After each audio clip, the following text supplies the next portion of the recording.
Yeah, so do you think we're actually prepared? Is the county government prepared? Because I can't even check in updates, telling folks what to do. Yeah, another issue is the National Disaster Management Authority. They're going to have to deal with a worrying rise in building collapses. So apparently there were two separate structures under construction that collapsed in Gong and Kisumu within 72 hours. Yeah, and so while we are here talking about the effects of extreme weather patterns, yeah, I think there's a bigger threat, after the floods. So we're talking landslides and infrastructure destruction. Yes, and you best believe it's probably going to happen if at all the El Nino actually intensifies. And, it's interesting, just the other day I was talking to somebody and they were telling me how in 1998, kulikuwa na noma sana, that happened in the country, actually in the region. Yeah, for folks who can remember, farms were submerged, lives were lost, kulikuwa na deadly landslides. My dad was even telling me how it was so bad in Kisii. Communities were affected, very dangerous. So if at all you're going to have crazy El Nino, my question is the government actually prepared for the repercussions? Because I feel like we need to start early preparation before we have a situation where until now history has repeated itself. You know what I mean? Yeah, because I'm thinking some of the things that I need to look like, I think government needs to start telling people early, is areas to avoid, flood-prone regions.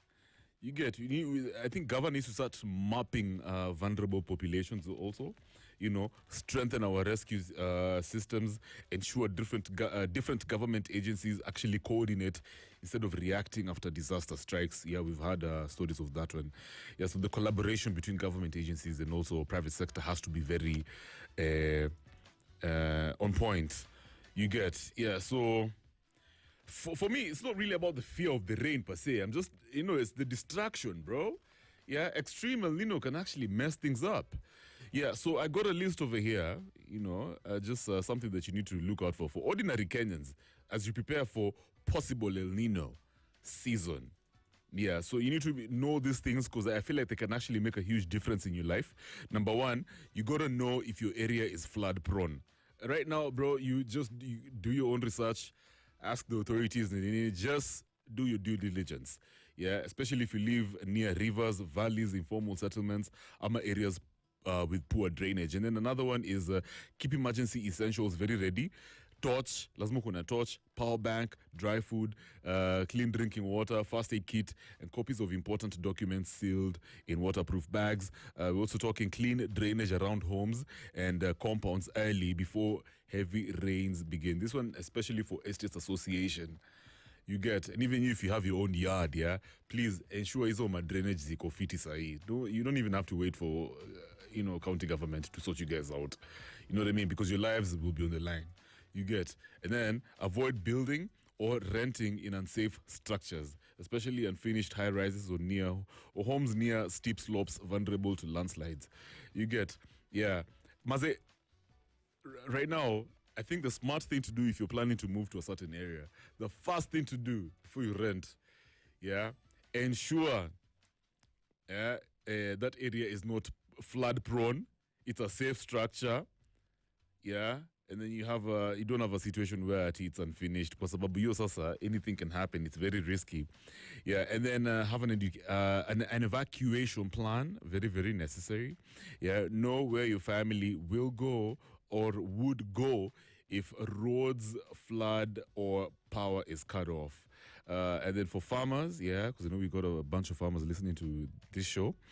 So farmers are supposed to prepare drainage channels, protect livestock areas, and consider early planting guidance from agricultural officers.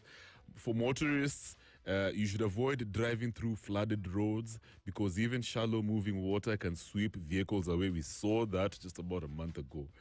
Alafu, you have to stay radar and follow the updates from the Kenya Meteorological Department and local county alerts instead of relying only on rumors online.